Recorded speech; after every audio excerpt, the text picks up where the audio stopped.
Hello, everyone from Chelsea Fan TV. I hope we're all doing very, very well. Welcome back to another evening show. I'm on time. It's 5 p.m. here in New York. And for those of you watching in English, it should be about 10 o'clock or 11 o'clock if you're elsewhere in Europe. We're going to be talking all things Chelsea. Everything that we saw from the Tunis game. We're also going to be talking about some of the latest news as well, discussing transfer rumors. Is there any progressions when it comes to some of the deals around Chelsea? And what's coming? Where are we going, guys? Smash the like button if you haven't already. Subscribe to the channel. And without further ado, let's get straight into it. Big up to Volksy. I hope you're doing well. Big up to Jordan as well. Good to see you, mate. Alex, how hot was Philadelphia last night? Tossing was dripping like a fountain. Well, I'll tell you this. It's not just Philadelphia. It's all over the shop as far as I'm aware. Absolutely piping hot. Honestly, you could fry an egg on the floor. Maybe not that hot, but you understand what I'm saying. Like, it was hot. I don't understand how anyone could wear jeans in that weather. I went out with one guy, and anyway, I was like, why are you wearing jeans in this weather? And his response was, I always wear jeans. I never wear shorts. I went, bloody hell. Fair play. You know, each to their own, each to their own. I've got to do it in the kitchen, and I'll tell you why, guys. I'll tell you why I'm in the kitchen. It's because there is no working plugs in any other room, so I have to stream in the kitchen because it's the only place that I can actually stream without running out of charge. For those of you who haven't kept up to date with me since I've been in America, I've had a few things that I've liked. Most things in America. I do like America, but one of the things that I really don't like is the plugs and the sockets. They are rubbish. They fall out.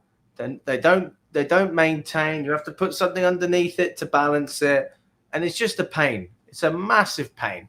So that's made life a little bit harder. But hey, we're here, ready to go, and still up for it nonetheless. Junaid says, hi there, new member. I don't know if you mean that you are becoming a new member.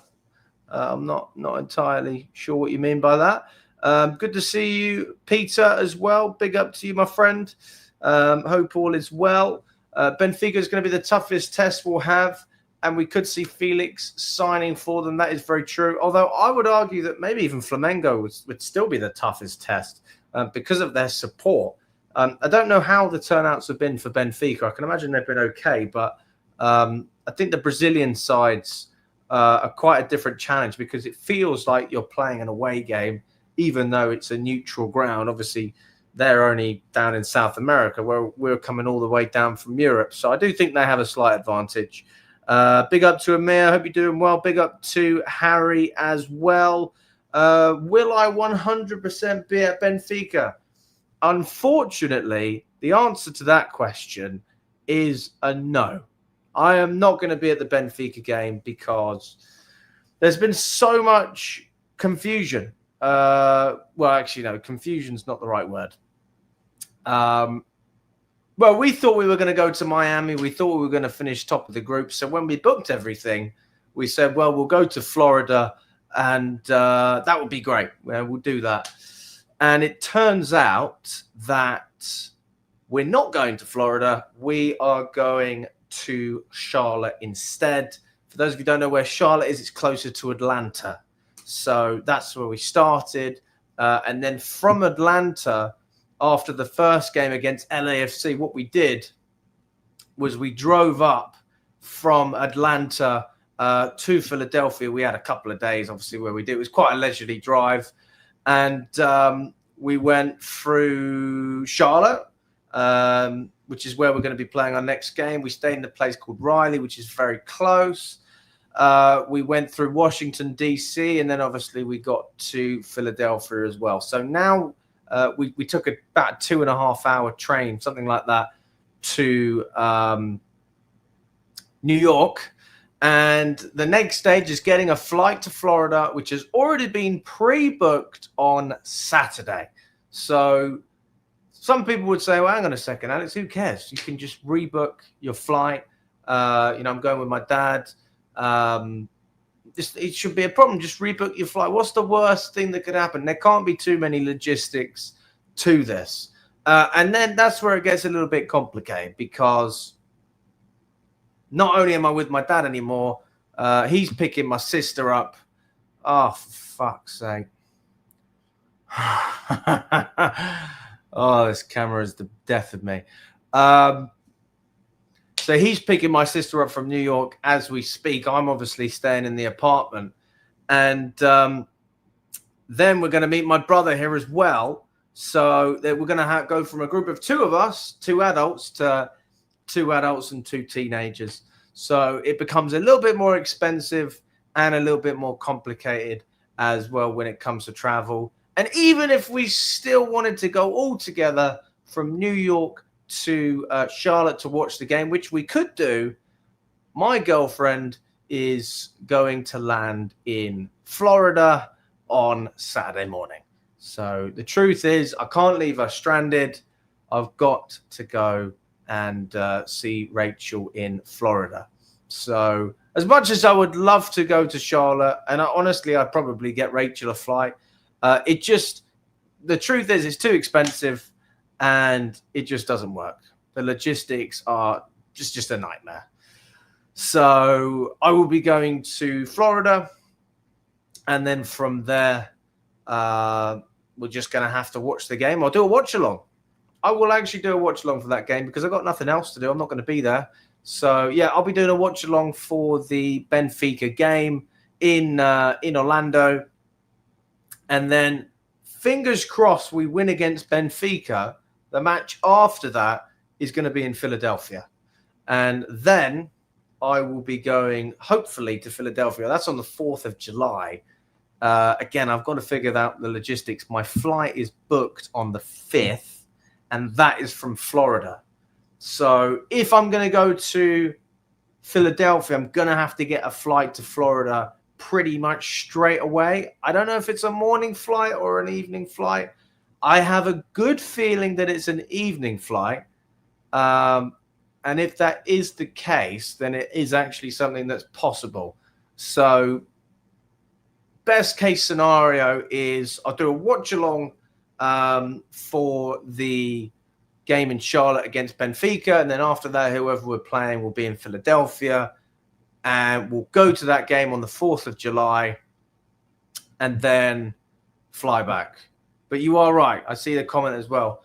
4th of July is obviously a very busy time. So I don't know if I'm going to have a real option to do it. I haven't looked at the logistics. Obviously, we need to focus on Chelsea winning before we can even really discuss that properly. But it could be an option. It could be an option.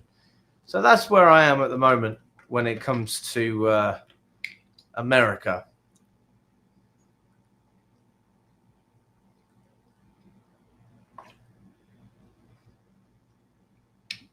I do also want to say America is seriously hot. I am sweating balls. I've got AC on. I've gone through almost a whole tub of water since I've been here. I do like a lot of things about America. I love the food. I like the people. I think that the travel is actually pretty good in America. And I like the culture. But the weather is really hard. You know, I'm obviously not used to it being this hot. Crack up the aircon. Yeah. Palmer's still cold in the heat. Yeah. Okay, let's see what's going. Let's see what we're saying, and then I'll run through. We're going to be doing we're going to speak about the game first against Tunis, and then we'll go from there as well. Delap was a total machine. It was like watching Diego Costa with that classic goal. Yeah.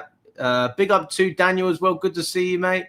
Junaid, subscribe to your channel, like your energy. Thank you so much, mate. I appreciate that. That's very kind. Big up to Showman as well. Good to see you. Peter says, did you see the rubbish from Maresca that Santos needs more time to learn our system? I thought everyone knows our system. Sideways, sideways, backwards, rinse and repeat. I'll be honest with you, Peter. As much as you're right, I mean, Maresca's not exactly wrong, is he? I mean, this is the case for any player coming into any new side. And he's by far, you can't say he's the best midfielder that we have. I just did a podcast with Charlie Lewis and Scott, and we spoke about this. And we were speaking about the situation with Petrovic and Jorgensen and Sanchez, all the rest of it. And I was going, well, what do we think about Jorgensen starting in goal? And they said, don't even think about Jorgensen. We know that Robert Sanchez is going to be our goalkeeper. We already know this. So I said, oh, well, you don't think there's any chance of anything else happening? Not that I think any different, but just curious as to what they think. And they went, no, we know we're going to see Sanchez. And, is it really that much to ask from a player like Petrovic? Is it that much to ask if he says that he should be the number one? And that's why I didn't come out to America. Thing is, if you look at what Santos is walking into, he's walking into a very good midfield. Enzo Fernandez, top player. Caicedo, top player. Lavia, top player when he's fit. Sugu, great depth. Got a lot of options in that midfield. And you stick Santos in there, it only gets better. But I don't think Santos is watching that midfield or looking at that midfield on paper and saying, I'm a lot better than them. He might think he is better or can be better, but I don't think he thinks I'm much, much, much better, as if it's some sort of no-brainer for him to start every week. Whereas if you look at Petrovic, is there really a conversation to be had about who our best goalkeeper is? And that's the way I look at it. Every flight is booked way ahead. It has to be in order for it to be affordable. That's why it's such an issue when I thought the game was going to be in Miami, and obviously it's gone to Charlotte. Chelsea have already recovered the money spent on Liam Delap at the Club World Cup, making 36.5 million by reaching the round of 16. And there is much more money up for grabs as well. The more matches you win, the more money you make. This is where the money seriously starts to go up each round. I think we're looking at 5 million or at least 10 million, actually, a pop even. So it'll be interesting to see where we go from here. Take Rachel to Orlando Studios. That would be good. I want to go to Orlando, definitely. Not Disney. I'm not bothered about Disney, to be honest with you. I've heard it's a rip-off. Although they all are. I mean, they're all expensive. It is a shame. It is a shame. We'll have to see what we can do. That after the game chant with fans last night turned chaotic. Yeah, it did. It honestly did. To be fair, I need to do some stuff with that. But I mean, if we can react to it very briefly, just because I don't think I've been to a fan cam like that before in my life. Like, I've had some fan cams where people are passionate, but I mean, it was a totally different ball game. Totally different. Whatever you want to ask me, I got a lot to say. You'll never say that. You'll never say that. Champion!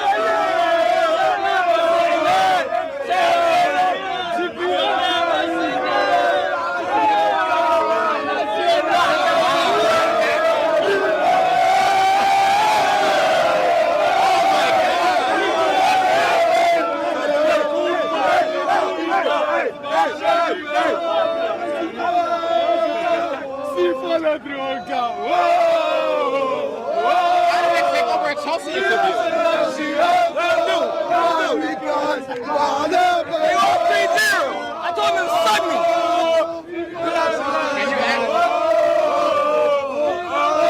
Good support from the Tunisian fans. They're doing well. By the way, at this point, I had no issue with them whatsoever. It did get a little bit nasty further on. We could speak about that later.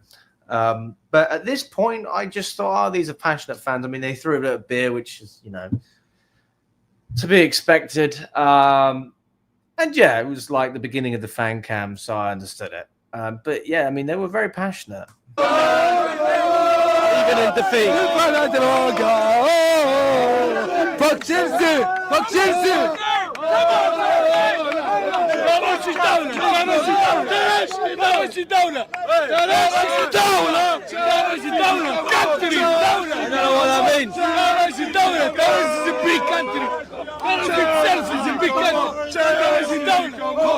Good luck for Chelsea. ترجي يا دولة. ترجي يا دولة. Good luck for Chelsea.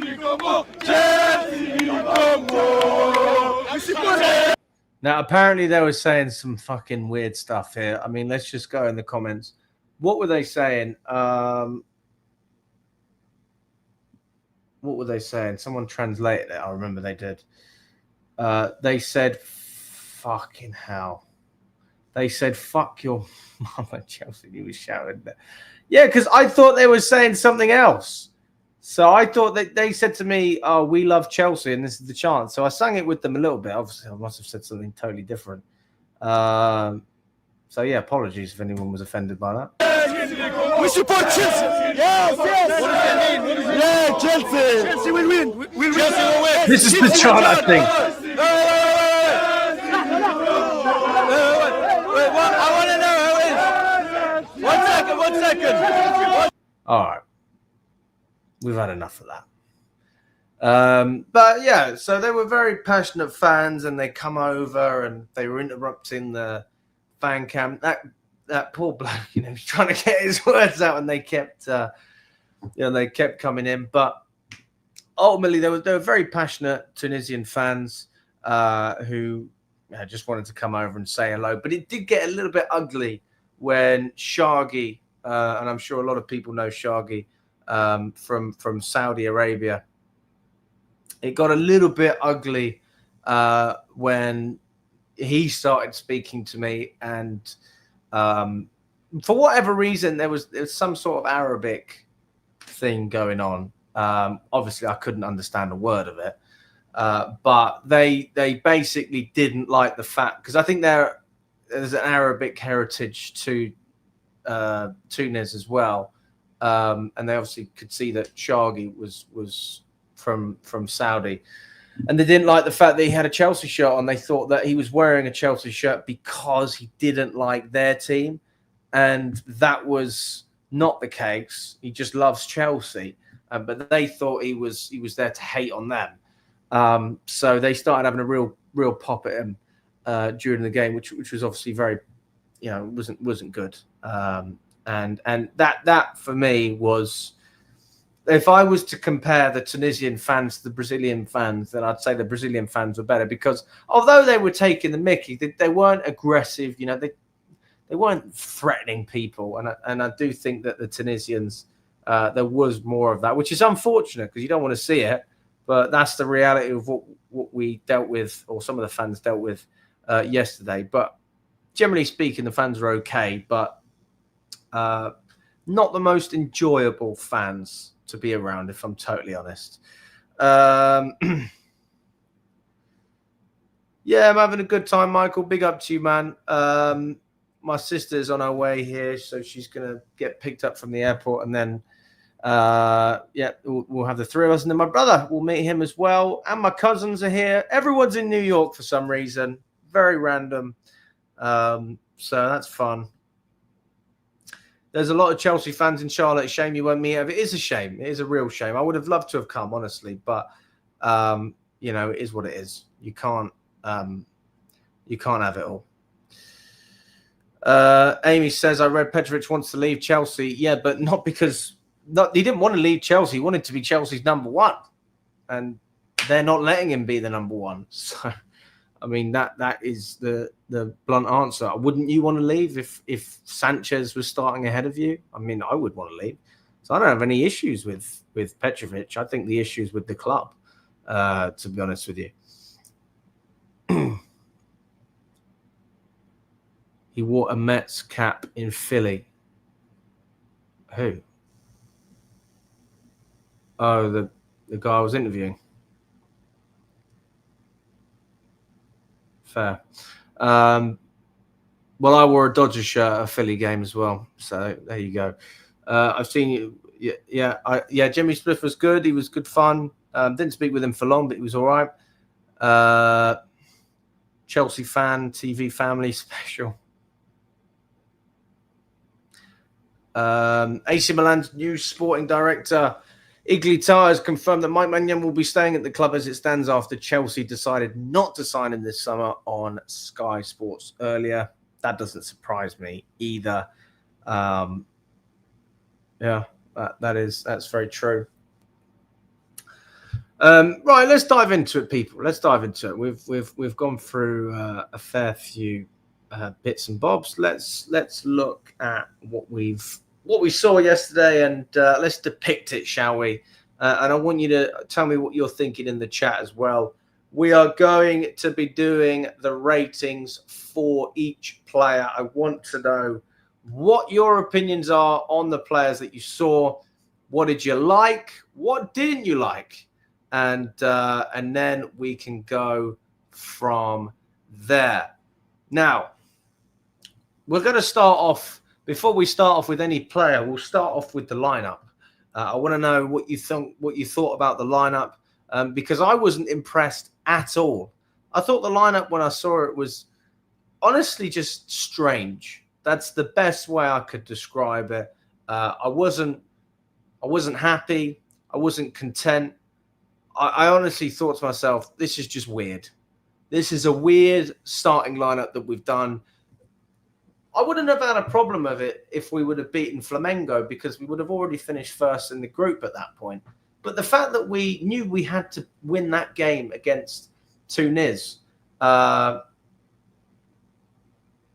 in order to qualify, I just thought, first of all, we're disrespecting the competition a little bit. And second of all, if we don't win this game, then we're going to look very silly here. As with any team, if you rotate and win, then it's great. And we did. So, we can't complain too much. But I'm just talking about how I felt before the match. That's how I felt before the game. So, listen, this is the lineup that we had for the team. We had Jorgensen in goal. I'll share my screen with you now. Then we didn't have to win to qualify, but we had to win in order to finish top of the group and to have a chance of finishing top of the group, which, by the way, we could have done because Flamengo almost lost to LAFC. So, we could have potentially finished top. So I was glad to see Jorgensen in goal. I was happy to see that. Oh, you can't see the fucking striker, can you? There you go. You see the lap's name in there now. So I was glad to see Jorgensen in there. Let's zoom it out a little bit.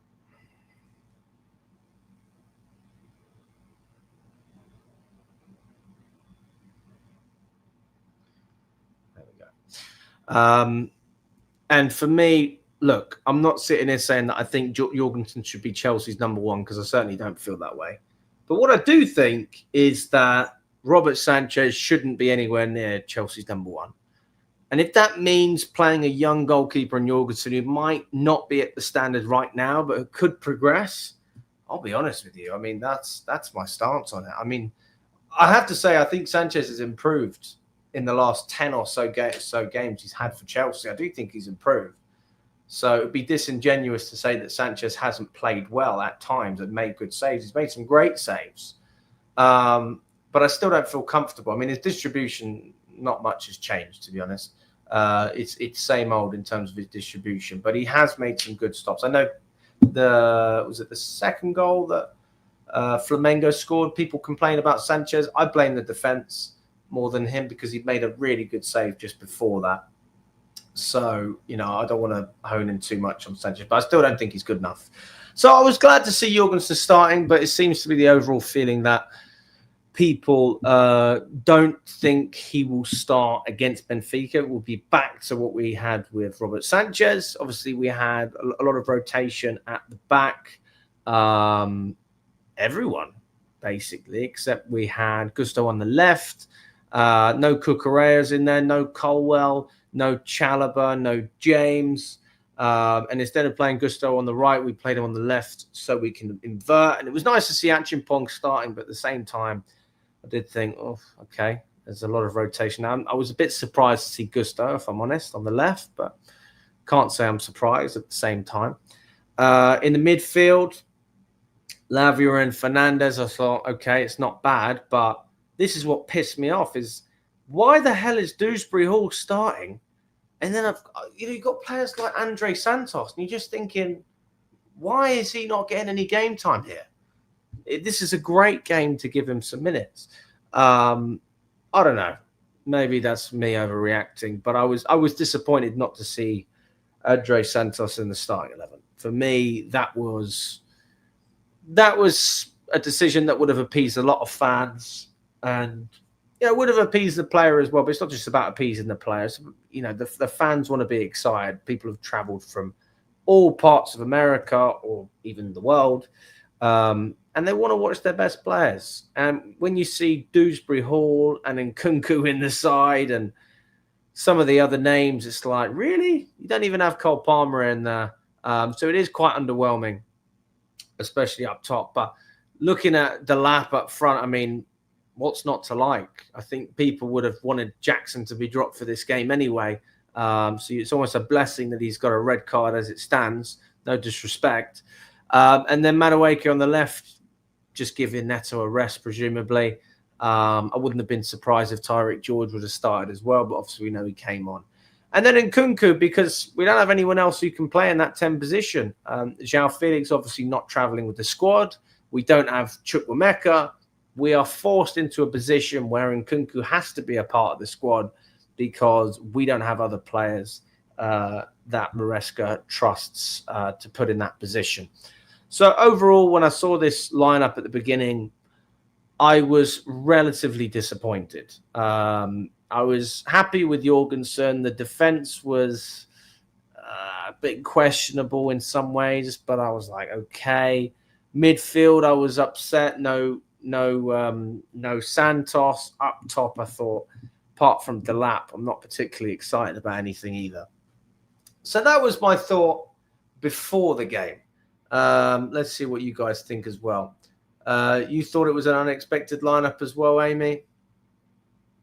Smash the like button as well, guys. Yes, smash the like button. People, we've got about 120 of you in the building as it stands. Smash that like button. And let's get straight up to 75 likes on the video. We've got just under 40 as it stands. Let's double it. Get up to 75. Come on, people. Smash that like button. I'm here in New York. And I'm still trying my best. I'm trying to keep up with the shows. So far, so good. Sure, Josh live. I've seen enough. He's better than Gusto. Too late for looking silly when we have Clown Lake as owners. Well, we need to hope that they can dip in their pockets because we need more than what we've got. That's for sure, Stephen. Peter says, I'm glad the three main players were rested. Cucurella, Caicedo and Palmer. They were no better than a Division 1 team. And you make a great point as well, Peter, because we spoke with other fans, not fans of ES Tunis, but Egyptian fans from Al Ali or however you pronounce it. And they're quite big rivals, even though they're from different countries. I don't know much about it, but anyway, they seem to know. And they were telling me, Alex, honestly, the standard of what you're about to play against is not even, top 3 divisions in England. I mean, that's the level that we're looking at. And then when you bring that sort of perspective to it, and you look at the lineup that we have, that's more than capable of beating a League One side. So that gives you a little bit of confidence. But at the same time, we can all be confident, but let's not be arrogant either. We need to have some sort of quality in there to go and win us the match. Now, where is that quality going to come from? There is still quality in that, obviously. But there's a number of areas as well that you would say are unknown in terms of the defense not playing together in those positions. Jorgensen up top as well, quite unfamiliar with each other. So, yeah. Jenksy says it was quite solid. I mean, from a rotational perspective, you're giving players a rest, but I wouldn't sit here and say I was happy with the lineup. I don't think that was the case. Jordan says, I thought the lineup was a laughing stock, not putting Santos in midfield, but putting him in the last 20 minutes. He needs more minutes in the team. And Kunku turns up after hearing he's going to Man United. Sanchez to West Ham. I mean, that would be good. I'll be honest. No, I'm not saying that I want to play Santos in there. I don't want any confusion. I'm just saying when I see that Dewsbury Hall is in the lineup and Nkunku is in the lineup as well and no Santos, it's like, well, hang on a second. Dewsbury Hall is clearly not good enough for Chelsea, full stop. And Nkunku doesn't want to be here. They're in the lineup and Santos isn't even making the cut. So that was the frustration for me. So I'm not saying he directly replaces one of those players. What I'm saying is, instead of playing Fernandez or Lavia, then you put Santos in instead of those guys. I still wouldn't have been happy with Dewsbury Hall. But, you know, that was another added frustration. The problem playing players that have been out of the team is a lack of chemistry, not justifying anything, but you can kind of see Maresca is taking it seriously. No, it's true. It's true. It's not. You're not wrong now. Maresca will never ask for a left back. He enjoys playing players out of position. I'm sure he would love a left back. And by the way, I would like Hato from Ajax. I think he would be a good signing. And for me, he would be a direct replacement for Gusto within that lineup there. An option to replace Colwell instead of Badiashile as well. Although I thought Badiashile had a good game. But he's not good enough, is he? But he's a rotation player. But we're not going to be playing against teams like that. And we're not going to be playing Conference League teams. So how often are you going to need a player like Badiashile when you know that he's actually going to be able to perform at a decent level? How's the weather and the crowd in America? Weather is very, very hot. Haven't really seen any rain. I had one day of rain in Washington. It was hard. It was fast. And then it stopped. In terms of the crowd, listen, I would say that every week, every game that I've been to, the Chelsea crowd has had better support. So Atlanta was shocking. I thought that the Flamengo game was better, but still not good enough. And I would say that the last game we had in Philadelphia against ES Tunis, that was the best support I've seen from the American fans since I've been out here. That was the best support I've seen. And that was with a much smaller capacity than the week before. We had 10,000 less fans. So it's not just about having numbers. It's about doing something with those numbers. Faisal says, I actually thought Maresca would pull himself together when the lineup was released. It was a disappointment. On paper, it didn't look reassuring. I'm with you on that. Would love to see Enzo and Delat play up front where they linked up well. They linked up very well in this game. Midfield is the most intense, hardest position in terms of settling in and learning the system. We've seen how Caicedo performed in his first game for Chelsea. It's true, it does take time to settle. I don't have a problem with Santos being eased into the game. I just thought that specific game, I didn't really understand why he wasn't signed. Because, again, it's different against Benfica. Because Benfica are a much better team. So when I'm seeing a Tunisian side who, no disrespect, we should wipe the floor with, and we did,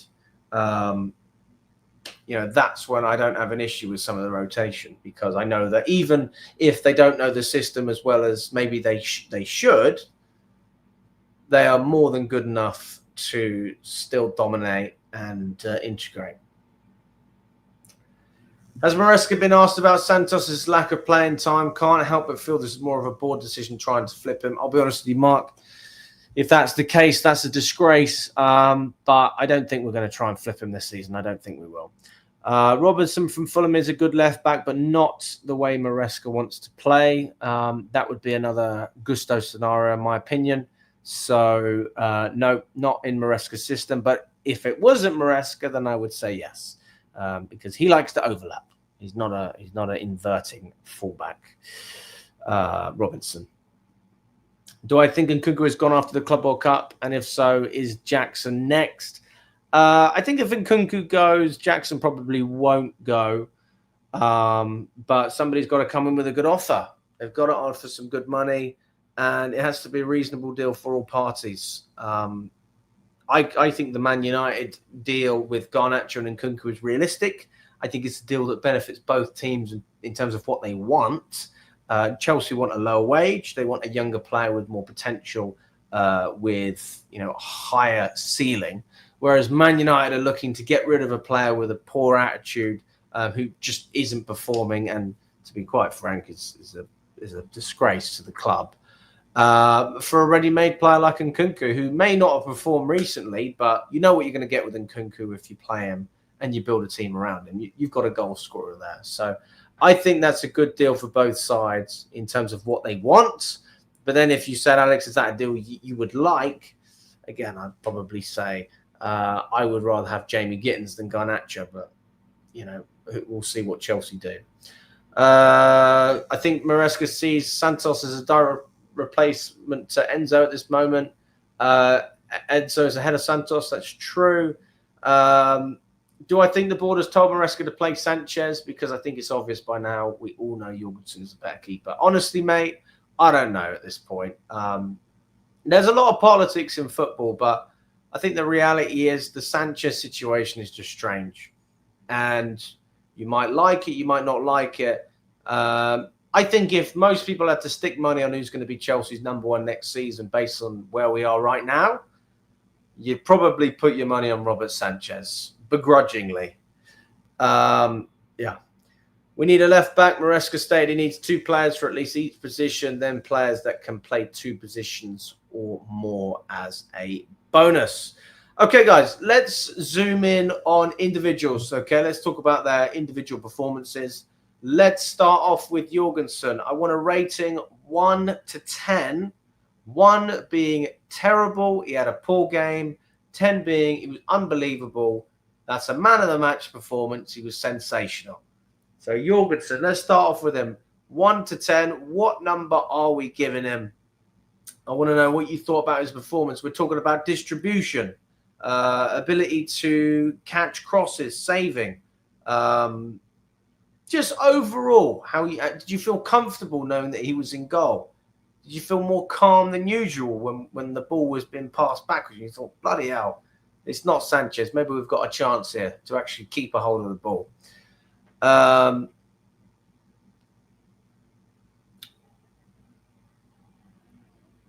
Josh says 7. He had nothing to do. Crack says 6.9. He had nothing to do. Fair. I don't think that's a long conversation. But you know what I think is a longer conversation is whether Jorgensen should be starting regularly for Chelsea ahead of Robert Sanchez anyway. And I would say the answer to that should be yes.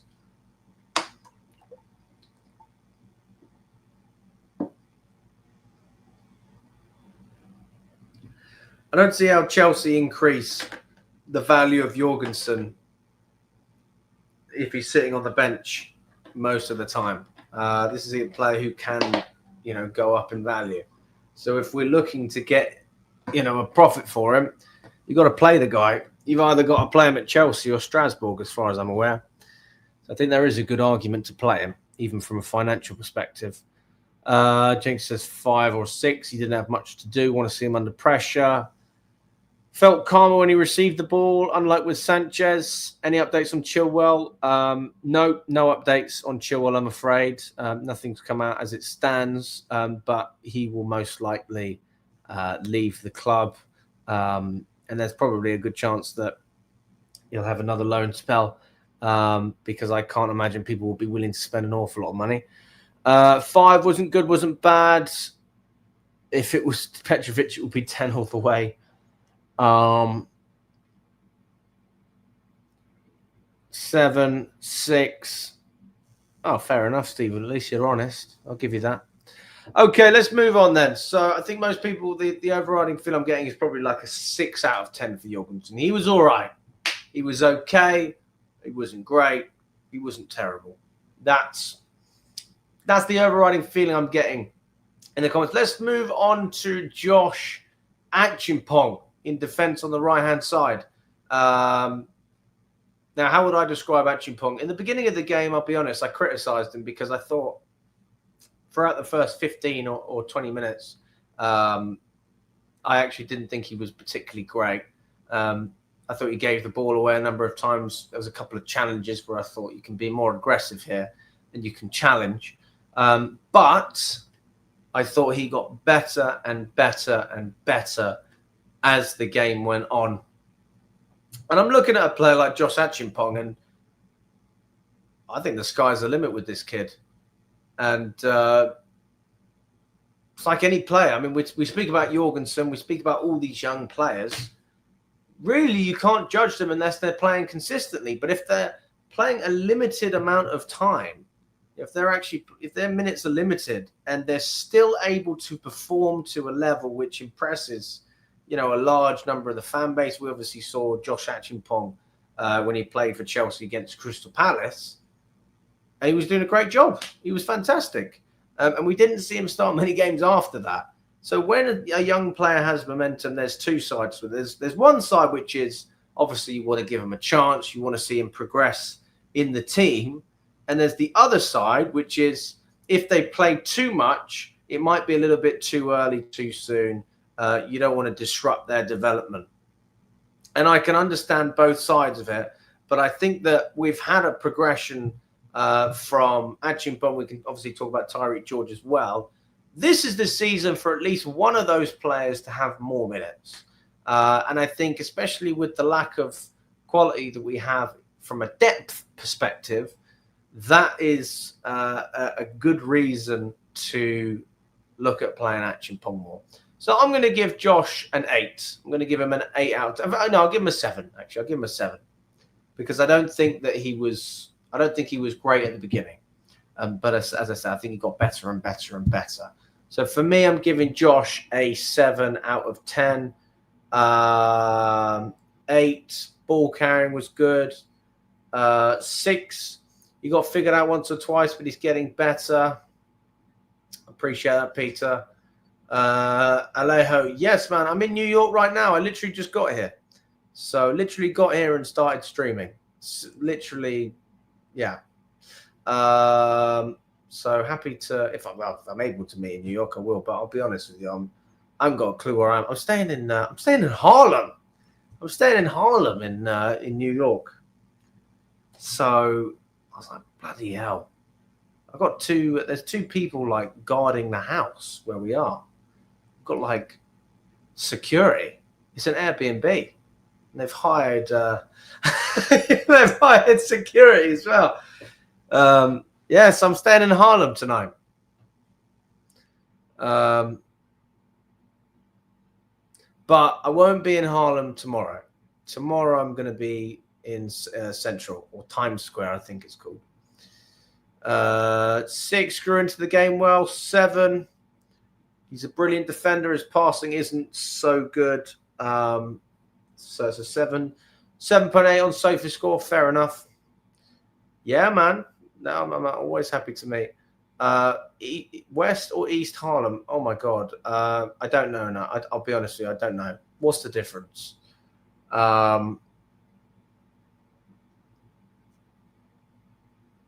Right. So, yeah, my rating for Josh Achimpong would be a 7. I give him a 7, maybe a 7.5 if we're going that way. Tosin scored a goal, got man of the match. Fair play to the man. I think you've got to give Tosin a 9, haven't you? You've got to give Tosin a 9. As a centre-back, you're not going to have many better games than that, are you? People say, well, he wasn't challenged enough. But you know what? Everything he had to deal with, he dealt with. And he got his goal as well. So, no, I like Tosin. I've always been a fan of Tosin. if you've watched this channel for a while, you would have heard me a year ago saying that I think Tosin's a better player than Fofana. And I stand by it every single step of the way. Because you know what? Tosin is a leader. He's fit. He's available.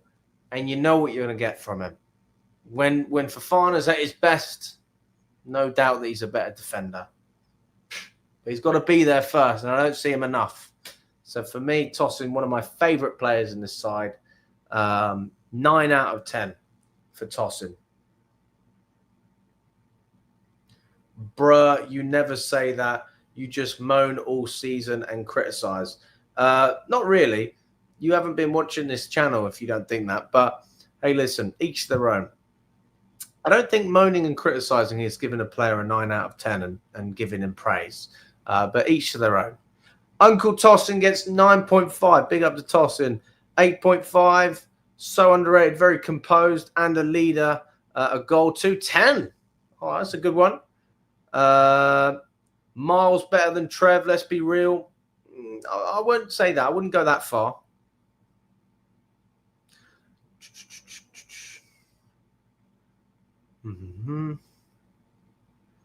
Tosin will play whether it's Champions League or FA Cup or the Prem. Well, I don't rate him. That's the point, Stephen. I don't rate him. But yeah, I'm going to give Tosin a 9 out of 10. So big up to Tosin. Badia Shield. What are we going to say about Baddy? Might have to speed up a little bit with some of these ratings. I'm a big fan of Badia Shield. I like him. I like what Badia Shield does. He's a good player when he plays his game. The problem is, as soon as Badia Shield comes under real pressure, I think he really struggles. And he has moments where you think, bloody hell, you're good. I remember when he came on against Liverpool at Anfield off the bench, and he was unreal. And we thought, oh, my God, maybe Maresca's going to bring him back. But he's just a young player who needs to develop, another young player. Not capable of starting. I wouldn't even consider him to be a genuine rotation option. Like, I would look at a player like Tosin and say that is a great squad player to have. I'd look at Chalobah and I'd say that's a great squad player to have. I don't look at Badia Shield. I think he's a bracket below that. I'd give him a 7. You know, I thought Badia Shield was okay. I don't think he was great. I think he was decent. You know. 7. But he gets a 3.5. That's a bit harsh. 6.5. 6.5. 8, improved performance, and he needs a run of games to get his best, really. Gusto and Badia Shield need to be sold. Get Badia Shield and Disasi out. Trev and Tosin as rotation. 8, solid, nothing stupid. Yeah, I think Badia Shield deserves a bit more credit for this performance, guys. Come on, give him some credit. Look, it was an amazing game, but it was decent. It was good. 7 out of 10. Solid. You know, solid performance from Badia Shield. Yes, this is the ratings from last night. Gusto. Now, not only did he play on the left-hand side, but he was actually asked to fulfill the role of Cucurella and invert as well, which to me was a shock. But at the same time, not a shock, because we know he's not good at doing that. We know that's not his natural position either, but that's what Maresca likes to do. I just want to say that irrespective of what people say about Gusto, I've seen some of the comments saying we should sell Gusto. I've seen plenty of that. I am not on that train whatsoever. I'm a big fan of Gusto. I like Gusto. And I think this is a player ultimately, and there are just players out there who just don't fit with what the manager's doing. I think if another manager come in tomorrow and played a different way, you'd see Gusto back to his best or playing better. If he was allowed to fulfill his role that he had two seasons ago on the Podge. Just being given the license to go up, whip balls in, that is where you get the best out of Gusto. Not inverting in the midfield, expecting him to do intricate 1-2s, and operating in that tight space. Give him the license to run forward. Give him the opportunity to go up and down. He's decent at doing it, but that won't happen. But I don't think he had a terrible game. I actually don't think he had a terrible game. For me, it's a 6. 6 out of 10 for Gusto. I thought he made some good challenges at times. Trying to think, he did give away the ball a few times, but that's to be expected. Listen, it was pretty average.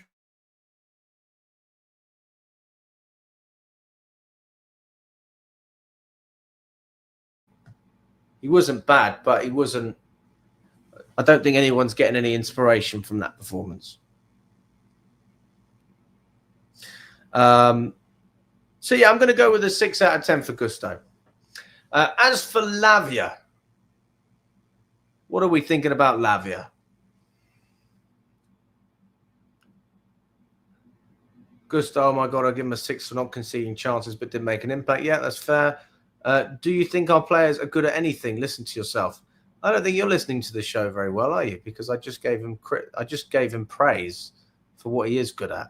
So you need to use your ears a little bit more. Gusto wasn't terrible, but decent on the left. Gusto for small teams only, 6.5, 6.5, 6. Reece, Josh, Gusto is as simple as that, irrespective of the system. Gusto can't defend to save his life. Strap liability, get rid. Lavia, what are we saying for Lavia, guys? 8, 8.5, 7, 7.5.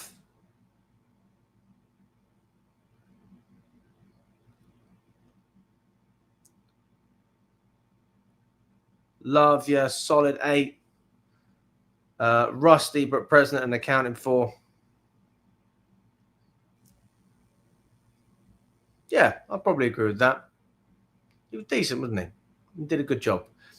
I'm at the stage now with Lavia that if he's fit enough and he puts in those 8 out of 10s, even 9 out of 10 performances, I'm not surprised. And these are the type of things that we've been saying about Caicedo. It's like, oh, Caicedo was great, but that's almost what we expect him to do anyway. And I do think that a lot of fans feel that way about Lavia because we know how good he is. It's just about keeping him fit. Moving on to Enzo Fernandez.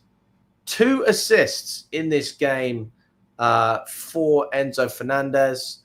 He got 1 for tossing, and then he got 1 for Delap as well.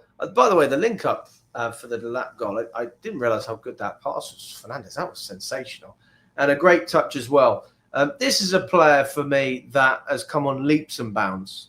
I would say the most improved player under Enzo Maresca, Enzo Fernandez. The most improved player. From where he was the beginning of last season and where he is now, I don't think that there's much. Look, you can have a debate about other players. Like Caicedo's obviously improved and Cucurella's got better.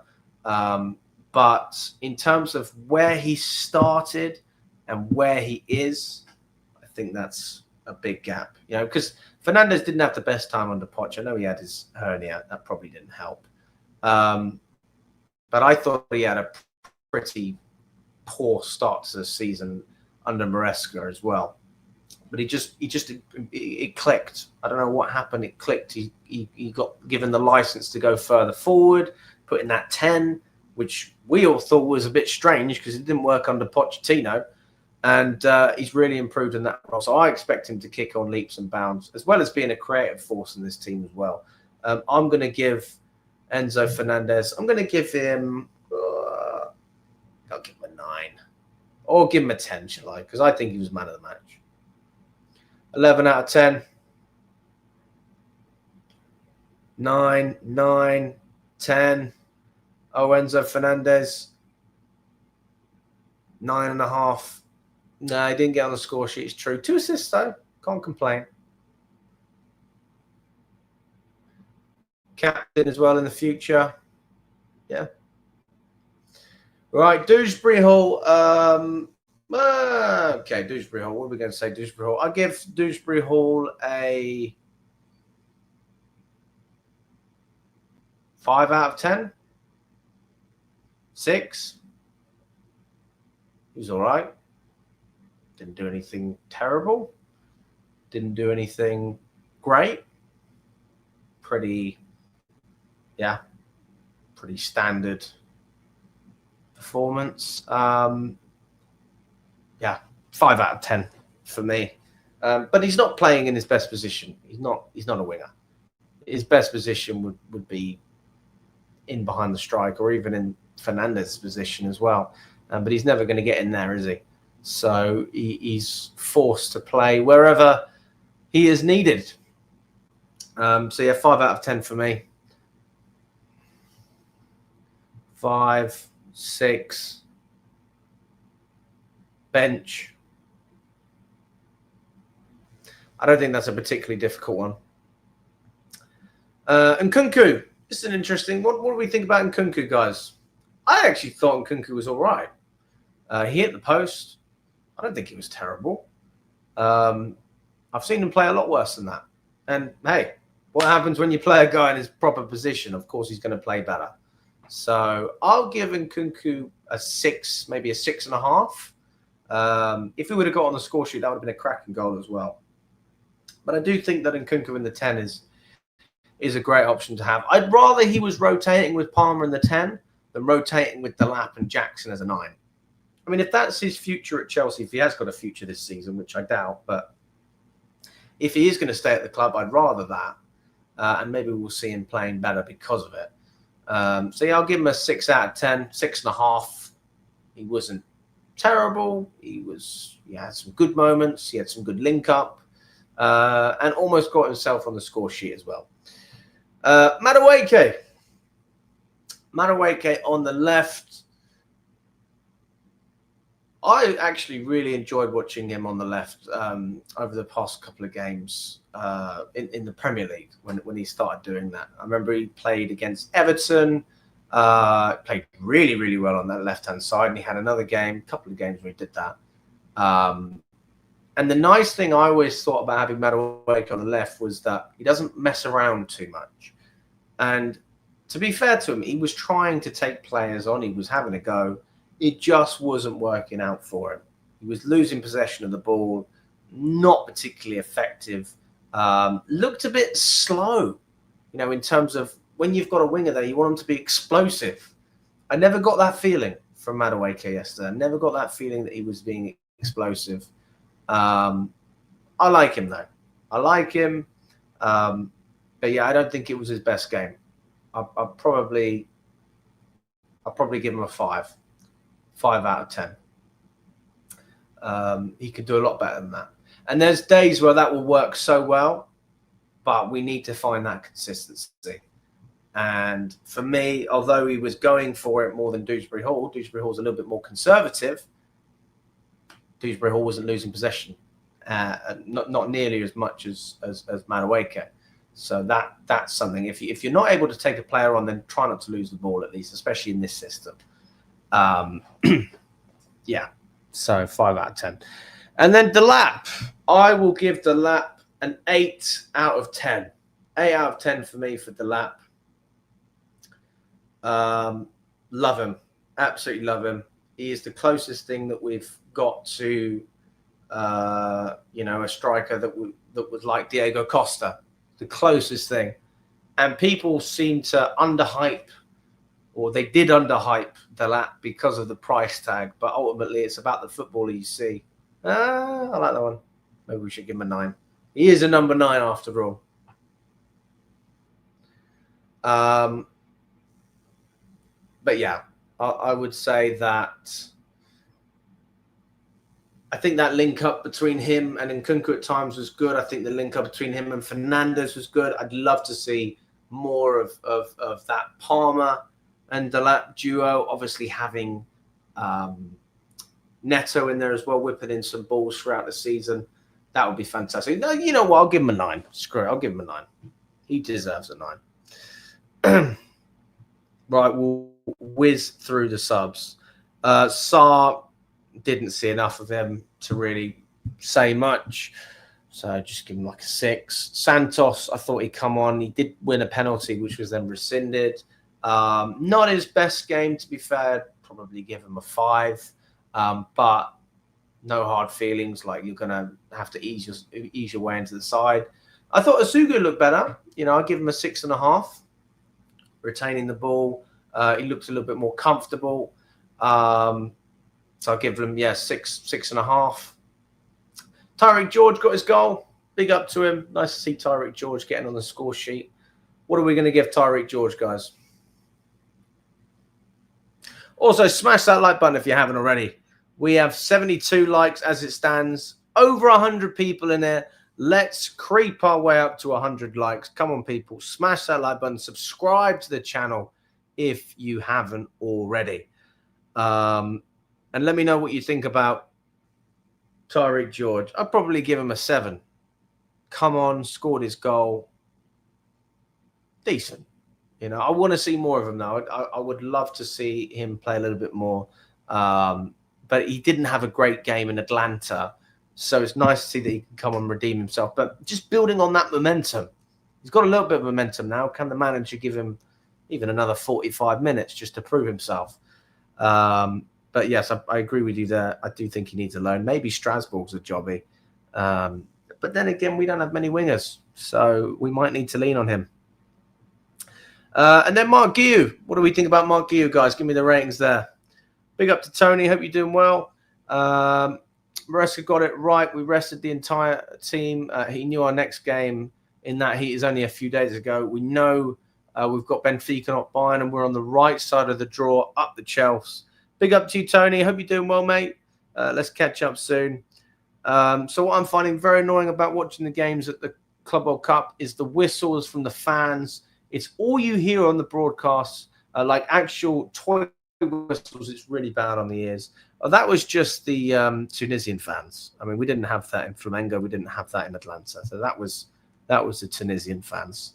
So yeah. In terms of Mark Guiu, I give him 5, 6. I don't think he was particularly effective when he came on. He was doing cardio. That's one way of summarizing it. He needs a loan as well. So, yeah, Strasbourg would be a great option for Mark Guiu. So, there you go, guys. That is it for today. Really appreciate your time. Smash that like button if you haven't already. I will try and do a show tomorrow at lunch as well. So that'll be 8 o'clock here if I can. And I look forward to catching up with you all very soon. Big up to everyone. Enjoy the